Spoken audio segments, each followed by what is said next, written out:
Et on est de retour en direct donc sur le plateau de la Vigie pour cette deuxième heure. On a passé la moitié de l'émission, non sans encombre, mais c'était plutôt pas mal. Une première moitié d'émission remplie d'amour, d'amitié, de joie, de volupté, de tendresse.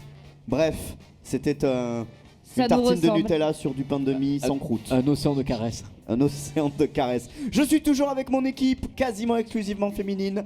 À part Steven, évidemment. Et encore, on sait pas trop où il se situe. On sait pas trop où il se situe celui-ci. Mais il y a côté non binaire. Mais il y a toujours Boubou, il y a toujours India. Ouais. Il y a toujours Steven, bien sûr. Elle a dit ouais. Et La famille, ça serait ouais, yes, ouais, yes. Non, alors par contre, arrête de te croire Jones, ok? Je suis Jones, ok. Parce que tu fais que lui dire que c'est un boomer, là tu commences Il arrive à vanner 30 un ans. peu. Hein. Arrête. Tu redescends, ça, arrête d'essayer de faire le Il Jones. arrive C'est toi qui à es 30 boomer. ans Non, je celui-ci. suis pas un boomer, Il y a ok. toujours Steven, bien sûr, on ne peut pas le rater avec son énorme front. Et il est temps d'accueillir notre deuxième invité. Ouais, c'est complètement gratuit. Notre deuxième invité, il est le directeur de la Maison du Sport au Féminin. C'est à Toulouse, oui, mesdames, mesdemoiselles, messieurs. Ils ont accueilli ni plus ni moins que Madame la Ministre des Sports il y a quelques jours. Bravo. C'est la grande classe. Rien Et que on ça. l'applaudit. C'est Damien Trasté. Salut Damien. Salut, bonsoir à tous. Alors Damien, petite règle parce qu'on n'a pas eu le temps de te briefer puisque tu arrives en cours de route. On se met le micro bien près de la bouchinette et on y va. Et oui, j'ai dit bouchinette, Steven. Effectivement. Il aime bien.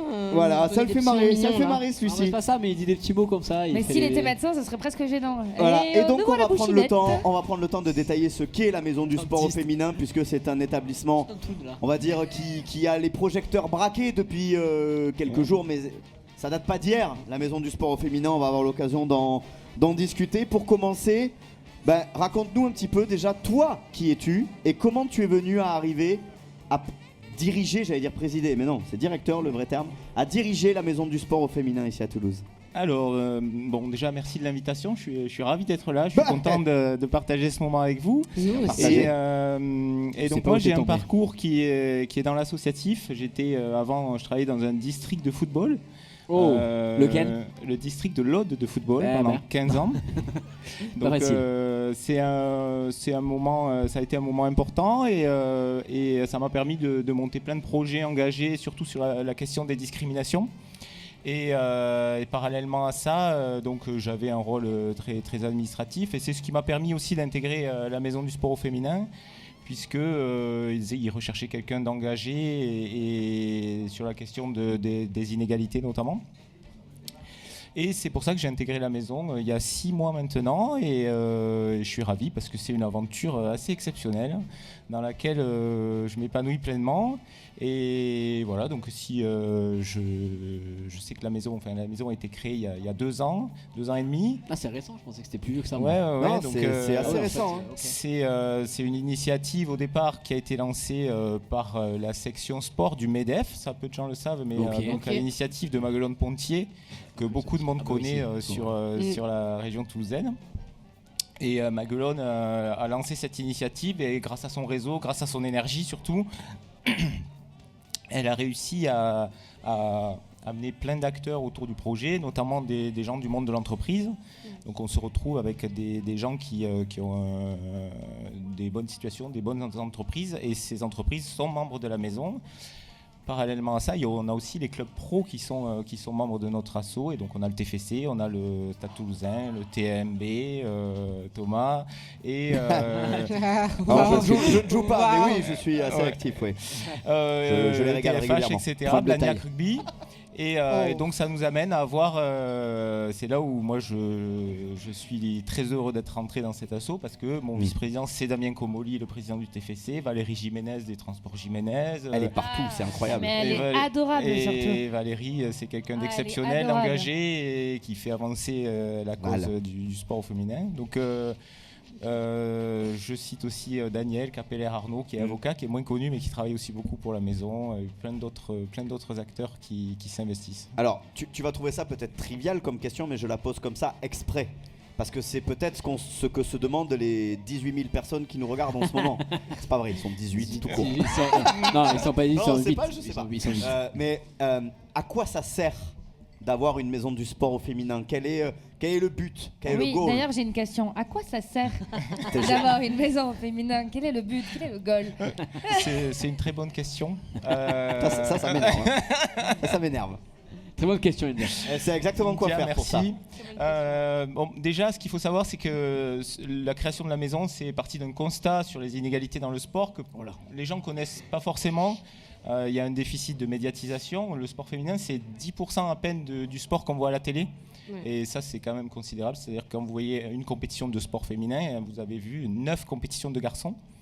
Il y a aussi toutes les problématiques qui sont liées à l'occupation de la cour d'école, etc. Et donc avec une présence des garçons qui occupent le terrain, on a très peu de femmes dirigeantes, on a très peu de femmes journalistes, sportives. Et donc tout ça, ça nous a amené à monter des projets autour de justement la question de l'occupation de l'espace public.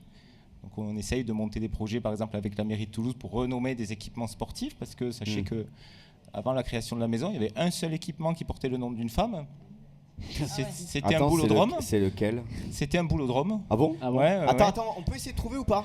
Non, mais je... Quoi, non? Comment ça, non, Thomas, ta gueule. Non, n'essaie pas de trouver, tu trouveras pas. Mais non, mais attends, le nom, c'est le nom d'une sportive connue? C'était le nom plutôt d'une dirigeante locale. Jacqueline.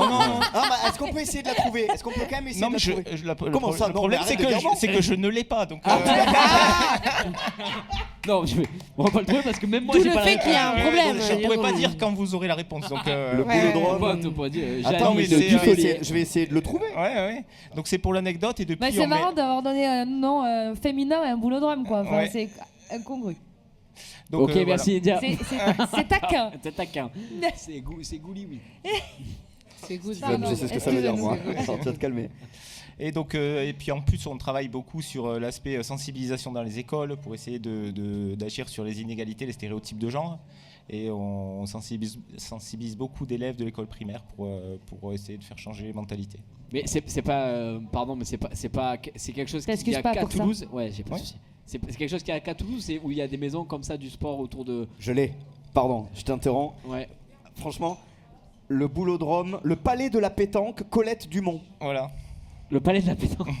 Je te jure que c'est vrai. C'est quoi le palais de la pétanque?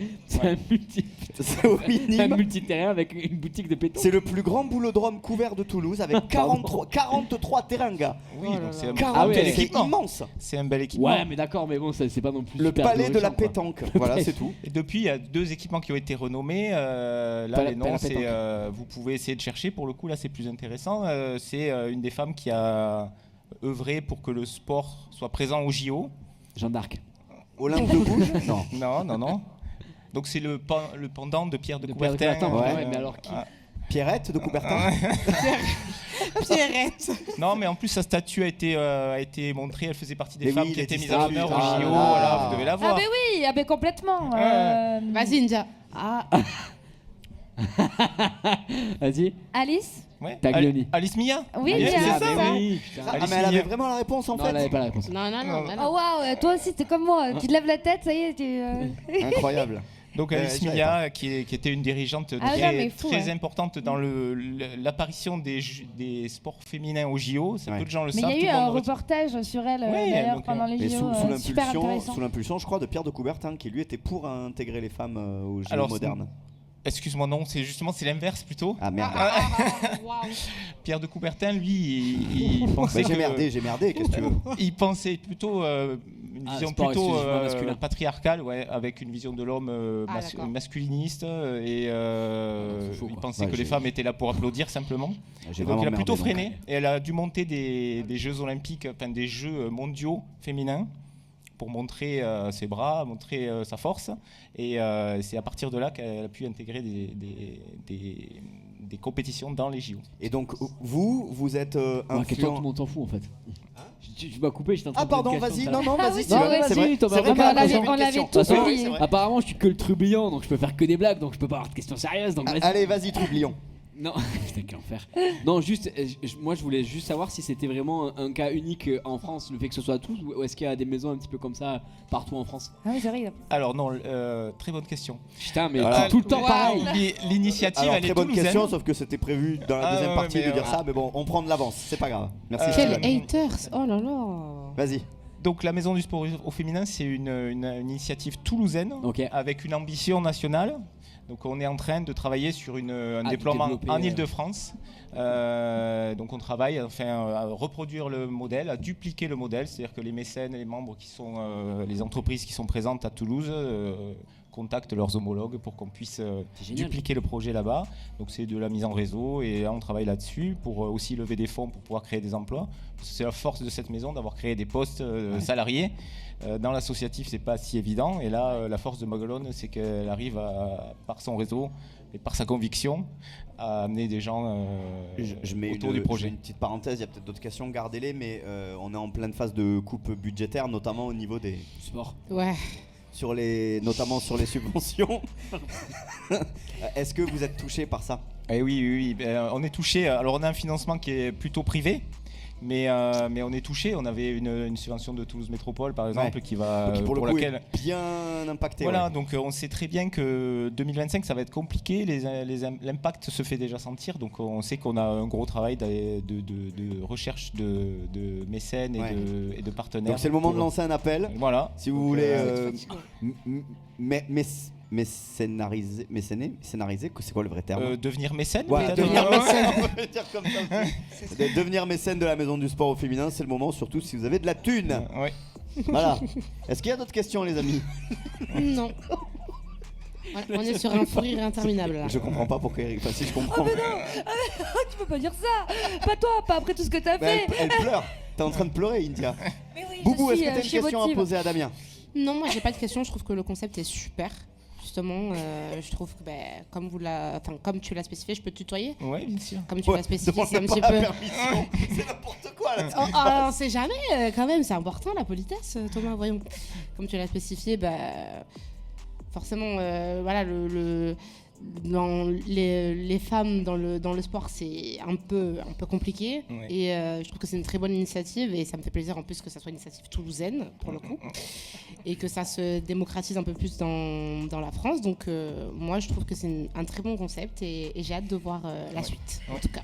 Et c'est quoi? Et le fait de recevoir la ministre il y a quelques jours. Un coup de projecteur de fou. Bon, déjà il y a un coup de projecteur de fou parce que ça permet d'en parler dans la presse, etc. Mais qu'est-ce que ça peut vous emmener concrètement? Est-ce que quelle demande concrète vous lui avez faite? Les demandes concrètes, oui, principalement. On a des demandes de subventions qui sont faites en local sur lesquelles on attend un positionnement. Nous, ça nous permet typiquement de lancer des projets qu'on ne fera pas si on n'a pas le financement. C'est le nerf de la guerre, donc on est sur cet aspect-là. Et on a aussi demandé des contacts, de la mise en réseau sur Paris et autour du ministère et avec les associations locales qui travaillent sur Paris et qui sont dans le même secteur que nous. Et comment elle a reçu le message? Alors en fait, quand c'est comme ça, on passe par le cabinet et on ne contacte pas directement la ministre. Quand elle est venue, est-ce qu'elle a été sensible Elle a été très à l'écoute, sans faire d'annonce particulière parce qu'elle n'avait pas d'annonce à faire. Je sais qu'elle a créé un poste national de conseiller technique en charge de l'égalité femmes-hommes. Mais c'est tout ce que j'ai vu en termes d'annonces sur notre sujet. Le problème, c'est que Est-ce que c'est pas même un sous-ministère un peu? Est-ce que c'est pas c'est une vraie ministre ou c'est plutôt Oui, non, c'est une ministre des Sports. Ouais. Ministre des Sports. Non, jeunesse, c'est pas ça. Non, mais c'est pas ça. Mais c'est parce que le sport a toujours été relégué comme d'autres sujets, d'ailleurs, comme l'égalité homme-femme au final. Ouais, ça a parfois été un secrétariat d'État. Et là, en l'occurrence, c'est redevenu un ministre. Non, mais après, le vrai problème, c'est que est-ce qu'elle sera encore là dans 6 mois, quoi? Ça, c'est la question. C'est pour ça que nous, on va vite pour essayer d'avoir un contact et nos aides. Vaut mieux. Mais oui, malheureusement, c'est quelqu'un qui était en charge de l'héritage des JO qui a travaillé 10 ans sur les JO et sur l'héritage des JO, qui a été aussi prise parce qu'elle avait cette image-là. Et du coup, on lui a quand même annoncé derrière une coupe budgétaire, ce qui n'était pas forcément évident à gérer, je pense, pour elle. J'ai une question. Vous avez vu justement un rebond par rapport au JO, vous, aperçu par rapport à l'accessibilité pour les femmes, etc. Qu'est-ce que ça a donné? Ce qu'on voit, c'est qu'il y a une très forte demande dans les clubs, ça c'est évident, et dans toutes les disciplines qui ont été mises en valeur, ça, on peut parler du volley, du rugby, non, même le rugby féminin. Le rugby féminin aussi. C'était déjà un peu le cas avant, le rugby, c'est pas forcément le bon exemple. Mais et par contre, ce qu'on voit aussi, c'est qu'il y a une problématique qui est plutôt liée à la structuration des clubs et qui ont du mal à accueillir tout cet afflux. On a un club, ils avaient un vrai problème au badminton, par exemple, je sais. Ah, peut-être. Nous, moi, j'ai l'exemple du volley qui est obligé de refuser du monde et en grand nombre. En fait, il y a quand même une petite carence d'équipements sportifs. On parlait des équipements culturels, mais en termes d'équipements sportifs, sur la région toulousaine, on est aussi un peu en dessous de ce que du nombre d'habitants.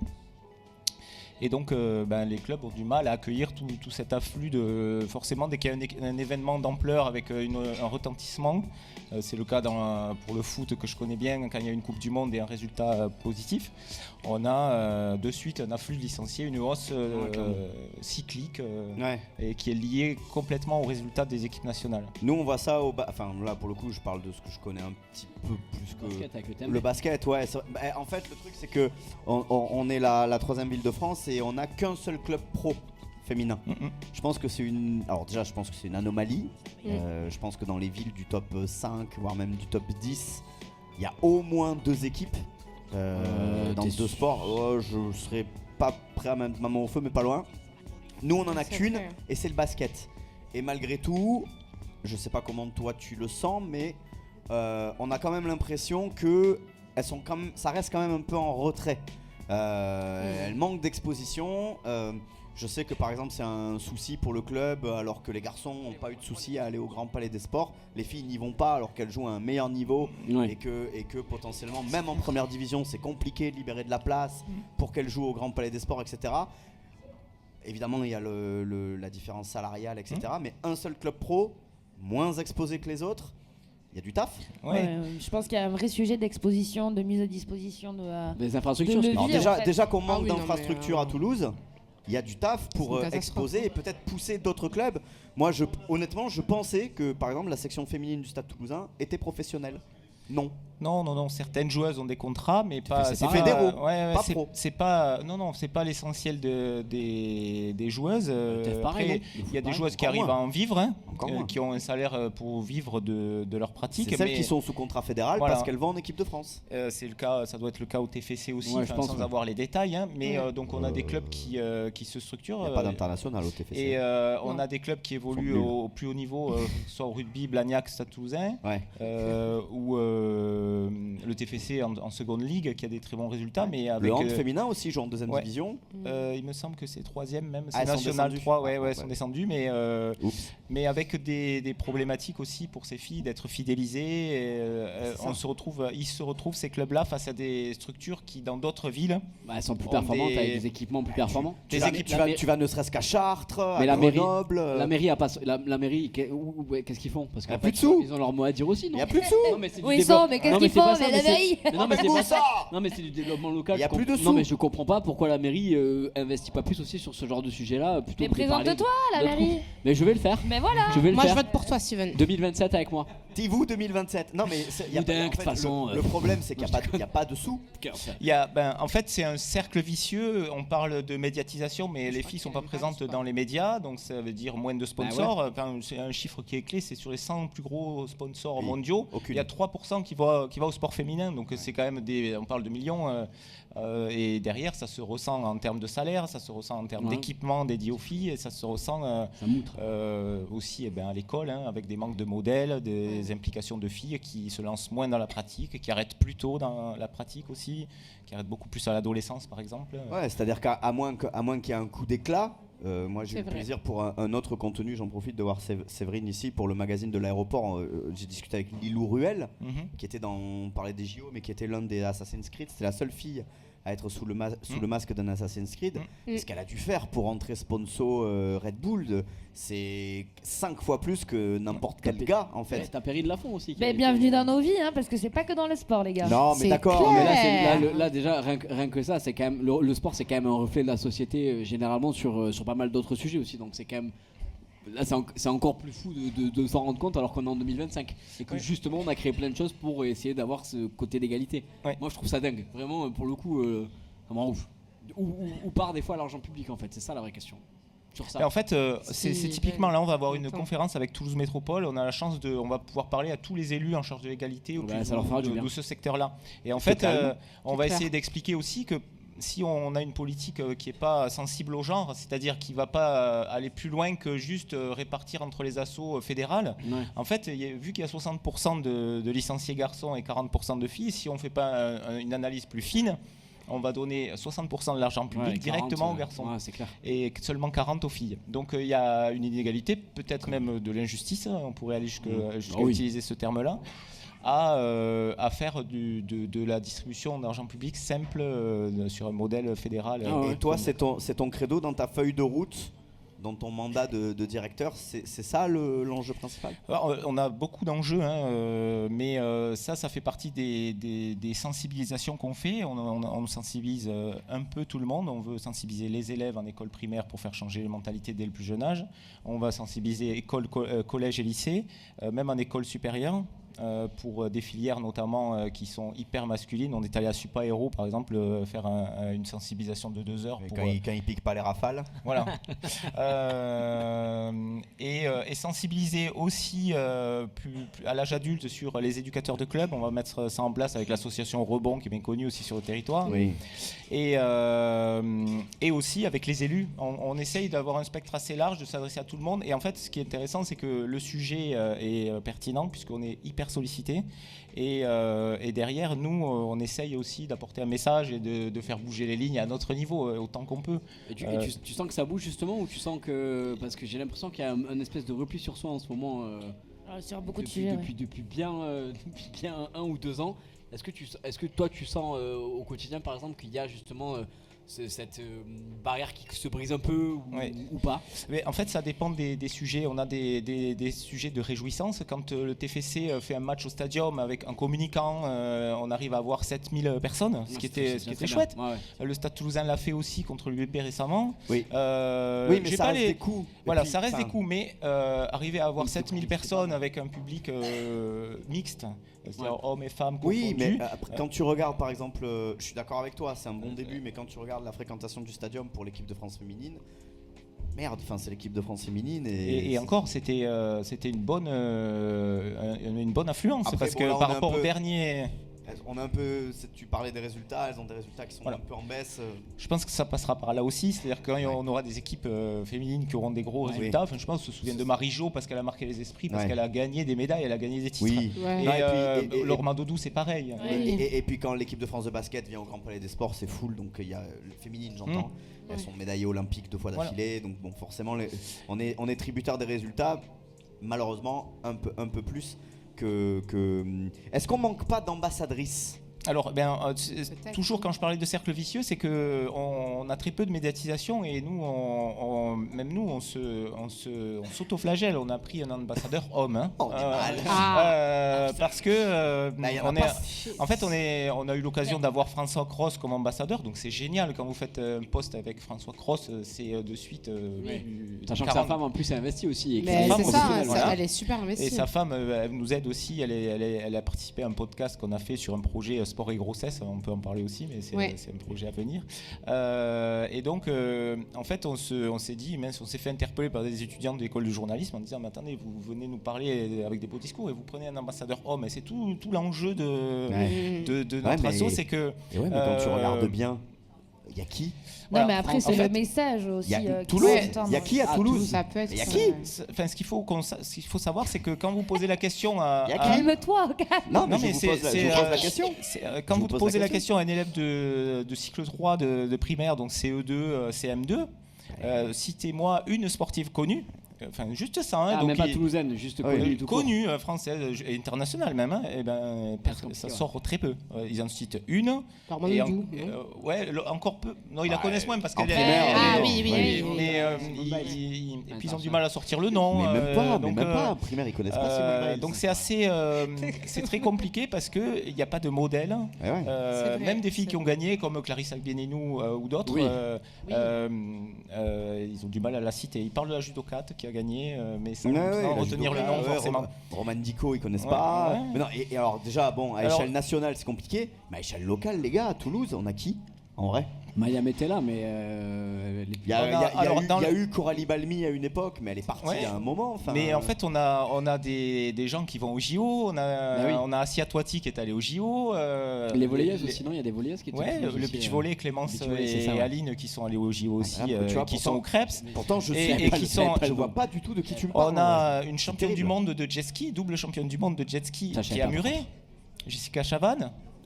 Et en fait, de jet ski à bras, donc il suffit d'aller voir les vidéos pour être impressionné. Enfin, je vous invite à le faire. Même pas il y avait une compétition sur ça, je savais pas. On a une super section bowling au Krebs. Ouais, c'est pas une blague. Hein.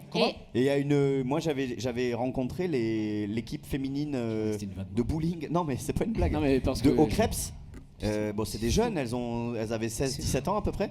Mais apparemment, elles étaient dans les meilleurs aussi. C'était sûrement le pôle France de bowling. Pôle France de bowling, ouais. Mais non, mais c'est vrai. Bon, après, le truc, c'est que moi, j'avais pas osé poser la question. Qu'est-ce qui se passe quand tout le monde fait des strikes tout le temps? C'est égalité, en fait. Enfin, bref, c'est pas le sujet. Mais on manque d'ambassadrices. Oui, mais toujours lié à l'aspect médiatique, où on a quand une fille remporte une compétition, elles sont très peu. Les journalistes n'y pensent pas. Enfin, Perrine Lafont. Elle est pas d'ici. Perrine Lafont. On a une jeune judokate du Mirail du club de judokate, karatékate, qui a été championne d'Europe là très récemment. On en a pas entendu parler. Villanova, et en fait on entend très peu. C'est vrai. Non, mais c'est vrai, t'as raison. Donc c'est même plus olympique en plus. Alors, mais c'est vrai que, et c'est quand même, quand on voit nous derrière l'investissement que c'est pour les sportifs de haut niveau, l'entraînement que c'est, et derrière pour avoir très peu de revenus ou pas du tout de revenus. Nous on est là pour essayer. Alors j'ai pas parlé de la plateforme qu'on a mise en place, mais je peux en parler parce que on essaye. Nous, avec poser la question, ils s'auto-posent les questions. Bon, j'en ai pas parlé. Est-ce que j'en parle? Oui, j'en parle. Alors, la plateforme. On parle de la plateforme du coup. Non, mais c'est important parce que c'est un des gros projets qu'on mène, et on a une plateforme où on met en relation les filles qui ont des besoins, les SHN, les sportifs de haut niveau qui ont des besoins, et nos entreprises qui sont prêtes à les aider. Et donc c'est comme ça qu'on a pu trouver du travail à des sportives qui finissent leur carrière et qui n'ont rien pour se retourner. On peut prodiguer aussi des conseils juridiques. On a des avocats qui sont prêts bénévolement à aider ces filles. Ça peut être des paniers alimentaires qui sont donnés par l'intermédiaire de Maguelone et par le mine. Là, il a pour le coup. Voilà, donc bien placé, on essaye nous d'apporter quelques éléments autour de la carrière. On ne va pas gérer l'aspect sportif ou autre. On ne va pas être des agents non plus, mais on essaye de mettre un peu de beurre dans les épinards pour qu'elles aient des meilleures conditions. Il y a un vrai chantier. Je ne sais pas ce que vous en pensez, les amis, mais il y a un travail infini. Je suis assez d'accord avec le fait. Enfin, je suis d'accord avec moi-même. Là, c'est pareil que toi. Je m'auto-pose les. Mais je suis assez d'accord avec le fait qu'il faille, pour changer le futur. Et impacter au mieux au présent, je pense qu'il faut aller voir les jeunes en fait, parce que c'est eux demain qui vont être journalistes, c'est eux qui vont qui vont mettre en lumière toutes ces choses-là. Et je me demandais en fait quelles sont les actions finalement que vous mettez en place sur les petits, on va dire, primaires, tout ça, pour sensibiliser, parce que moi je m'entends encore dans la cour de récré à dire tu cours. Ah oui, ouais, bon. je m'entends, c'est vite dit. Toutes ces choses-là, en fait, pour une nana qui stop direct, parce que du coup, je suis catégorisée, puis en fait, c'est à l'air d'une critique, donc je vais pas courir. Donc, garçon manqué. Ouais. Donc oui, alors on va dans les écoles, on mène des sensibilisations, donc c'est en classe, où on parle pendant 1 heure, 1 heure et demie. des sujets liés aux inégalités. Donc c'est là qu'on leur fait toucher du doigt qu'il y a des modèles féminins. Donc on essaye de parler de modèles féminins, de citer quelques Toulousaines. On parle et on les fait réagir sur l'occupation de la cour d'école, qui est un sujet assez important et qui date d'il y a 20 ans. C'est-à-dire que la cour est plutôt occupée par les garçons à 80% et plutôt par les plus grands garçons, donc les CM2. Et donc c'est générateur de plein d'inégalités, de rapport au corps après qui est plus fermé pour une fille, de manque d'engagement dans la pratique et même de manque d'engagement dans la vie tout court. Donc Nicolas Barre qui est toulousaine et qui est ancienne internationale de foot en parle très bien. Elle dit que on crée du manque d'ambition pour les filles. Le fait qu'elles ne puissent pas s'engager autant que des hommes dans la pratique, ça crée du manque d'ambition dans la vie après. Bon, franchement, c'est dingue. On le sait qu'il y a du chantier, qu'il y a des choses à faire et qu'il y a des choses à développer, mais je pense qu'on n'a pas idée de ce que toi tu regarde, vois et avec ce que tu là, on est constates. deux nanas, là c'est que des garçons, là c'est. J'avoue. Oui, c'est un truc après. de fou. Mais Thomas, mais Après t'es quoi qui, en fait Après quoi C'est pas ma pensais, faute, j'y suis pour rien moi s'il n'y a pas de filles dans la promo. Non, mais il va falloir qu'on aille sensibiliser l'école sur Voilà, donc je trouvais- Exactement. leur Bon sang. métier et la féminisation. En tout cas, c'était passionnant. Pour terminer cette séquence, j'ai un petit jeu pour vous, les amis. Ensuite, on passera à l'unpopular opinion. Et on finira avec le jeu. J'ai un tout petit quiz pour vous. Est-ce que, par exemple, vous savez Il va poser des questions à la con. qui est la... Est-ce que... Alors, je vais vous donner la record woman... La record woman... Vas-y, tu peux la poser, tu peux le faire. La et je record te donne woman de l'autorisation. points en NBA, son nom. Est-ce que vous Oula. pourriez me donner à peu près le nombre de points qu'elle a, sachant que chez les hommes, c'est LeBron James, avec plus de 40 000 points. Elle s'appelle A.J.A. Wilson. Elle détient le record du nombre de points marqués en NBA. Est-ce que vous pouvez me donner L'homme, c'est 40 40 000. 1000. Ouais. 40 000. Donc Et c'est sur plus la même période, on a pris les mêmes années ou Non, je pense qu'elle a moins, non sur toute sa carrière. Ouais. Ouais, Ah voilà, sur toute la carrière, d'accord. Sachant qu'elles ont moins de matchs. elles ont En moins de WNBA. matchs. Elles ont moins de matchs, oui. Donc WNBA. voilà, donc déjà là, il y a une injustice dans ta Il y a moins de question matchs parce et qu'il y a la moins réponse. d'équipes, il y a moins de franchises. Ouais, comme d'hab, quoi. Je sais pas. Moi je dirais combien déjà 950 ou 1000, hein, pas plus. Hein. 1000, ok. J'avais dit ça. Ah ouais, ça, oui, il a pas dit. 10 000. Elle a rien T'as dit. dit 1000, Elle a si, rien si, t'as dit. dit 1000. T'as dit J'ai 1000. rien dit. Elle a Si, rien t'as dit. dit 1000. Mais Tu- non. Tu dis quoi, Mais toi, t'as un Damien Alzheimer précoce, toi. Moi j'ai envie de dire que c'est potentiellement plus, mais Ok. J'ai pas du tout dit je 1000. prends un 20 risque. 000. À vue dis de moins nez comme ça, 900. 20 000 20 000. 20 000. Non. Et pour toi, Damien Donc c'est 40, je dirais 50, mais juste pour... 50 000, plus ouais, que LeBron James. Non, mais pour je sais pas, des fois il y a des femmes qui peuvent... Ouais. Bon alors non, Dans les hein, bras c'est longs. pas Non, non. plus que LeBron James. 20 000, ouais, moi je suis. La plus proche c'était Boubou, c'est Diana Taurasi qui a tiré sa révérence il y a quelques jours justement. 10 646 Ah oui, points. donc d'accord, Ah, ouais, C'est pas ouais. du tout. Donc effectivement c'est du Bah, simple... je suis ravie de le T'as savoir nous. parce que j'ai même Du pas simple- pu jouer du parce simple- que je n'ai rien dit. T'as dit 1000. T'as Moi, je 10 suis 000 d'accord. et c'était T'as 10 000. nul. Voilà. C'était Alors- mauvais, India. Il faut savoir que Nul. la femme la plus titrée aux Jeux Olympiques s'appelle Tori Husk. C'est une nageuse. À votre avis, combien de médailles d'or elle a eu pour être la sportive féminine la plus titrée de l'histoire des Jeux Combien Olympiques? il en faut déjà 5. pour. Non, Non, plus. plus que ça. 5 pour Boubou. Comment elle s'appelle l'américaine, la nageuse qui a gagné au taquet de titre là sur les derniers Deki JO? Les Deki. Ouais, les Deki. C'est moi. hein. Combien elle a- C'est moi, c'est pas elle de toute Non, façon. mais je sais que c'est pas elle, mais c'est. Déjà, on Si se tu donne sais un- pas, il faut passer à autre chose. On va dire 15. 15, Ouais, je vais aller 18, allez. 18. Ouais, j'ai pris pour Moi, les je vais par rapport faire à les Deki. 13 parce que j'adore. Eh ben le on a la chiffre bonne réponse parmi vous. Et c'est 5. Ah ouais. Merci. Mais la Merci. plus Et c'est titrée, 5. oh, C'est allez. 5. C'est 5. C'est 5. Je lui en donne. À moi, votre au avis, chocolat. quelle est la sportive Ah, actuelle féminine la plus suivie sur Instagram? Simone Biles. Bah, de fou. C'est une excellente réponse. Bah oui, Bah bah ouais. oui, c'est sûr. Avec 3,8 C'était sûr. 3,8 millions, 3,8 millions, donc 4 millions grosso modo de followers C'est pas devant énorme, hein. Eugénie Bouchard, la tenniswoman, et Lindsey Vonn, la oui, c'est sûr. skieuse. C'était sûr. C'est bien Et bien enfin, le record du monde du 100 mètres masculin est détenu, vous le savez peut-être, par Usain Bolt, et c'est Oui. 9 secondes 58. Mais combien a fait la record woman du 100 mètres, qui s'appelle Florence Griffiths-Joyner, Je suis sûr que l'écart il est pas si grand. Ça doit Combien, pas être trop quel grand. temps a-t-elle fait sur 100 mètres pour détenir le record du monde actuel?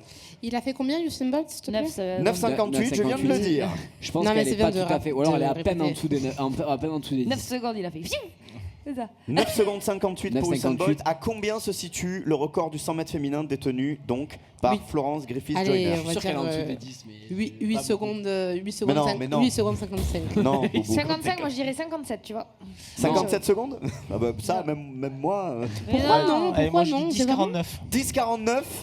Ah, moi, Ah, il faut que ça soit plus, tu penses C'est Dis plus donc, toi, t'as pas le 8,57, téléphone qui ouais. traîne? Non, non, non, non. j'ai- Ah, bah, du coup, il a gagné, attends, moi, c'est 10 j'aurais- secondes j'aurais dit- 49. J'aurais dit que c'était passé en dessous des 10. Eh toi, ben tout non, juste, parce genre que c'est 9,98. exactement ça. Le record Ah du bah, monde, au c'est pif, hein, dis donc. 10 secondes. Comme 10 quoi, secondes le 49. ça.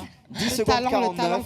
pour Le flair. Florence Non, non, Griffith non, non. Joyner, Il a pas la réponse. la Non, ouais. recordwoman du 100 mètres. C'est le flair. Tu vas rester avec nous, Damien, puisqu'on va Oui, passer à la 49. dernière séquence avant de jouer dans la vigie. Ça va durer 5 minutes. C'est l'Unpopular Opinion. Jingle.